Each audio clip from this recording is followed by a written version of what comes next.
Welcome back. Bulletin का आगाज अहम खबर के साथ। आम इंतखाबात की तारीख से मुतालिक सदर मुमलिकत का खत इलेक्शन कमीशन को मौसूल हो गया।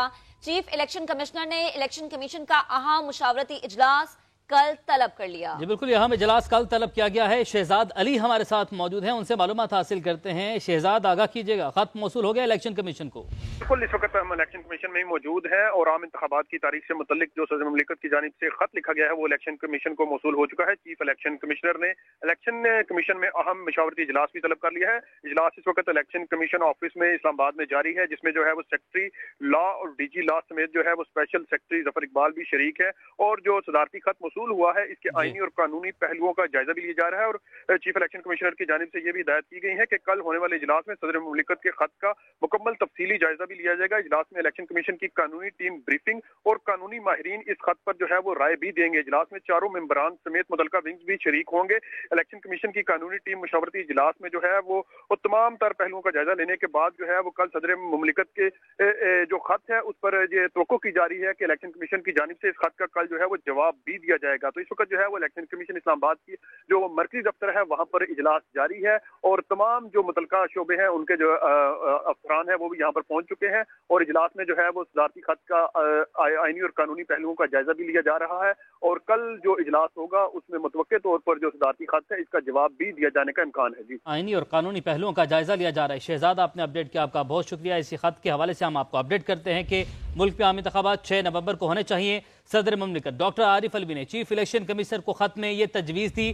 सदर मुमलिकत की जानिब से चीफ इलेक्शन कमिश्नर को लिखे गए खत में यह कहा गया है कि मैंने 9 अगस्त को वज़ीर आज़म के मशवरे पर कौमी असम्बली तहलील की।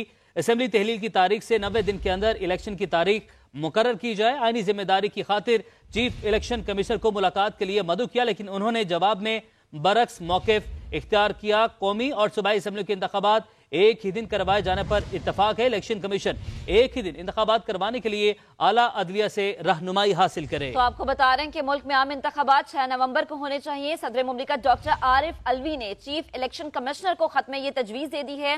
सदर मुमलिकत की जानिब से चीफ इलेक्शन कमिश्नर को लिखे गए खत में यह लिखा गया है कि मैंने 9 अगस्त को वजीर आजम के मशवरे पर कौमी असम्बली रिजॉल्व की। असम्बली रिजॉल्व की तारीख से 90 दिन के अंदर इलेक्शन की तारीख मुकर्रर की जाए।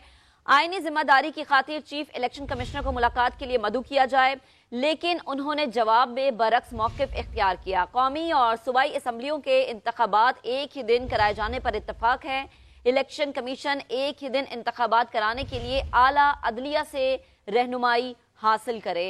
असम्बली तहलील के 89वें दिन 6 नवंबर 2023 तक इलेक्शन होने चाहिए। सदर मुमलिकत ने ऐसा लिखा है अपने खत में। वो ये लिखते हैं कि आईनी जिम्मेदारी की खातिर चीफ इलेक्शन कमिश्नर को मुलाकात के लिए मदऊ किया। चीफ इलेक्शन कमिश्नर ने जवाब में बरक्स मौक़िफ़ इख्तियार किया। याद रहे कि इससे पहले सदर मुमलिकत ने मुलाकात की ख्वाहिश का इजहार किया था चीफ इलेक्शन कमिश्नर से, लेकिन मुलाकात नहीं की गई थी। आइन की स्कीम और फ्रेमवर्क के मुताबिक इलेक्शन कमीशन का इख्तियार है सदर मुमलिकत का ऐसा लिखना है अपने इस खत में जो कि उन्होंने भेजा है इलेक्शन कमिश्नर को। वो लिखते हैं कि अगस्त में मरदमशुमारी की अशात के बाद हल्का बंदियों का अमल जारी है। विफाकी वजारत कानून और इंसाफ भी इलेक्शन कमीशन जैसी राय की हामिल है। सदर मुमलिकत का अपने खत में यह मजीद लिखना है कि चारों सूबाई हुकूमतों का ख्याल है कि इलेक्शन की तारीख का ऐलान इलेक्शन कमीशन का इख्तियार है। कौमी और सूबाई असम्बलीज के इंतखाबात एक ही दिन कराए जाने पर इत्तफाक है। सदर मुमलिकत मजीद लिखते हैं कि इलेक्शन कमीशन एक ही दिन इंतखाबात कराने के लिए आला अदलिया से रहनुमाई हासिल करे। तो आज सदर मुमलिकत डॉक्टर आरिफ अलवी ने खत लिखा है चीफ इलेक्शन कमिश्नर को और उसमें उन्होंने ये तजवीज़ दी है कि इंतखाबात, आम इंतखाबात, जनरल इलेक्शन 6 नवंबर 2023 को होने चाहिए। सदर मुमलिकत की जानिब से चीफ इलेक्शन कमिश्नर को लिखे गए खत में यह लिखा गया है कि मैंने 9 अगस्त को वजीर आजम के मशवरे पर कौमी असम्बली तहलील की। रहनुमा पीपल्स पार्टी शर्जील इनाम मेमन साहब ने हमें ज्वाइन किया है। शर्जील साहब, बहुत शुक्रिया आपके वक्त के लिए। सबसे पहले क्या कमेंट करेंगे सदर मुमलिकत की जानिब से जो खत लिखा गया इलेक्शन कमीशन को? बिस्मिल्लाहिर्रहमानिर्रहीम, शुक्रिया जी। मैं समझता हूँ कि सदर मुमलिकत ने जो है वो पीटीआई के जो बदतमीज ब्रिगेड टाइगर्स हैं उनके प्रेशर में आके ये खत लिखा है, क्योंकि सदर को भी पता है कि ये खत लिखना या डेट देना जो है, डेट देना एटलीस्ट जो है वो उनके इख्तियार में वो नहीं है। लेकिन खैर, जो खत का अगर मतन पढ़े तो उसमें भी उन्होंने अपनी राय दी है कि ये उनकी राय है। ये नहीं कि सदर ने कोई अपने कोई सवाबदीदी इख्तियारात इस्तेमाल किए हैं। सदर ने अपने राय दिए कि उस राय के हिसाब से कि जी ये जो इलेक्शन है वो 9 नवंबर तक होने चाहिए। आप वर्डिंग देखेंगे लेटर जी। तो मैं नहीं समझता कि इसको मैं वो करूं, लेकिन फिर भी जो फाइनल फैसला है वो पाकिस्तान पीपुल्स पार्टी की सेंट्रल एग्जीक्यूटिव कमेटी की मीटिंग कल लाहौर में बैठक है, और उसमें जो पार्टी की सेंट्रल एग्जीक्यूटिव कमेटी जो फैसला करेगी, पीपुल्स पार्टी अपनी राय बताएगी। लेकिन जो मैंने आपको हकीकत बता दी, जो कि मेरी राय यही है कि जी सदर मुमलिकत जो है वो पीटीआई के उन जो सोशल मीडिया पे एक बदतमीज तूफान जो खुद सदर मुमलिकत ने ही शुरू किया था इस दौर में, तो उनके शदीद दबाव में आके वो क्रिटिसाइज भी कर रहे हैं। और आपने देखा कि पीटीआई के खत आए हैं कि पीटीआई अपील कर रही है सदर मुमलिकत से कि आप तारीख दें, जाके वो तारीख नहीं दे सकते बाय लॉ। तो खैर, और उन्होंने तारीख दी भी नहीं है। तो ये है किस्सा। ठीक है शर्जील साहब, अगर इतनी बड़ी कुर्सी पे आप बैठे हैं, सदर मुमलिकत की ये सीट है, सर अगर उस कुर्सी पे बैठ के आप प्रेशर में आके इस तरह की स्टेटमेंट देते हैं, ये आप तजवीज़ भी देते हैं, अपनी ख्वाहिश का भी इजहार करते हैं, ऑल तो क्या आपको पता है कि ग्राउंड रियलिटीज क्या हैं, तो सर फिर तो उस कुर्सी को आप मुतनाज़ कर रहे हैं। नहीं, मुतनाज़ बना भी चुके हैं। ये देखें, ये गैर आईनी काम किए। इन्होंने सबसे बड़ा गैर आईनी काम तब किया था जब इमरान खान ने गैर आईनी तौर पे असेंबली तोड़ने की तजवीज भेजी, और सदर मुमलिकत ने वो गैर आईनी असेंबली तोड़ने की तजवीज पे अमल करते हुए जो असेंबली उसको तोड़ा। तो ये तो कभी भी ये पाकिस्तान का सदर रही नहीं है। ये एक टाइगर फोर्स के और इमरान खान के जाती एक मुलाजिम के तौर पर उन्होंने काम किया। मुझे बड़ा अफसोस था ये बात कहनी पड़ रही है, क्योंकि सियासत में जब आप किसी इस तरह के अहम आईनी ओहदों पे जाते हैं सियासी प्रोसेस के बाद, तब आपको एक जिम्मेदारी का मुजाहरा करना पड़ता है, आपको एक बुर्दबारी का मुजाहरा करना होता है।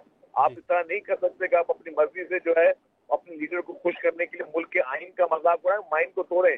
हालांकि जो उन्होंने गैर आईनी तौर पर असेंबली तोड़ी, जिसको फिर बाद में सुप्रीम कोर्ट ने बहाल किया, उसके बाद तो सदर मुमलिकत को इमीडिएटली इनके खिलाफ इम्पीचमेंट होनी चाहिए थी, इनको इस आईनी ओहदे से इनको निकाल देना चाहिए था। और अभी भी इनकी आईनी मुद्दत तो पूरी हो चुकी है। अब उनको पता है क्योंकि इस वक्त असेंबली मौजूद नहीं है, नए प्रेसिडेंशियल इलेक्शन हो नहीं सकते, तो एक्सटेंशन में बैठे हैं। तो अपने जी इसके बाद जब भी कोई नया सदर आएगा, नई असेंबली आएगी, इन्होंने वापस घर जाना है। तो वो ताकि पीटीआई के वर्कर्स इनको ज्यादा गालियां ना दें, ज्यादा बेइज्जती ना करें, तो ये फेस करने के लिए इन्होंने अपनी जान छुड़ाई है।